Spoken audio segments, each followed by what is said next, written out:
कवन फूल तोहका चढ़ाई बतावा तुम्हें कैसे मनाई कवन फूल तोहका चढ़ाई बतावा तुम्हें कैसे मनाई कवन फूल तोहका चढ़ाई बतावा तुम्हें कैसे मनाई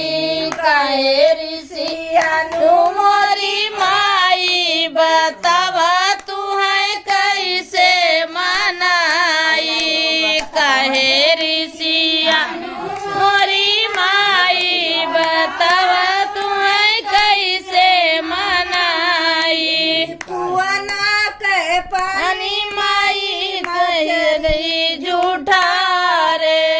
कुआना के पानी माई मछरी झूठा रे गंगे का धलिया चढ़ाई बतावा मोहे कैसे मनाई कैसे कधरिया बनाई बतावा तुम्हें कैसे मनाई कैसे कधरिया बनाई बतावा तुम्हें कैसे मनाई कैसे कधरिया बनाई बतावा तुम्हें कैसे बनाई काहे ऋषिया मोरी माई बतावा तुम्हें कैसे मनाई काहे ऋषिया मोरी माई बतावा तुम्हें कैसे मनाई गैया के दूध माई बछड़ू झूठा रे गैया के दूध माई बछड़ू झूठा रे कैसे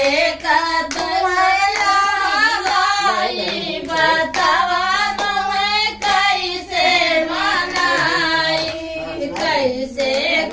तुम्हें नहलाई बतावा तुम्हें कैसे मनाई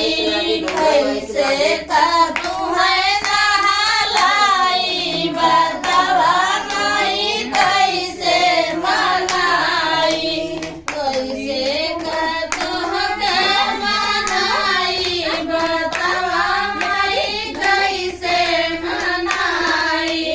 काहे ऋषिया मोरी माई बतावा तुम्हें कैसे मनाई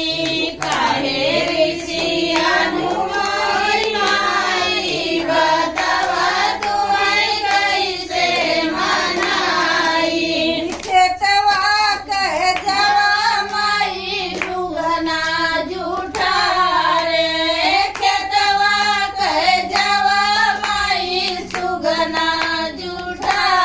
रे खेतवा के मुंगिया कराई बतावा तुम्हें कैसे मनाई खेतवा के मुंगिया कराई बतावा मैं कैसे मनाई काहे ऋषिया मोरी माई बतावा तुम्हें कैसे मनाई काहे ऋषिया मोरी माई बतावा तुम्हें कैसे मनाई बोलो शान मैया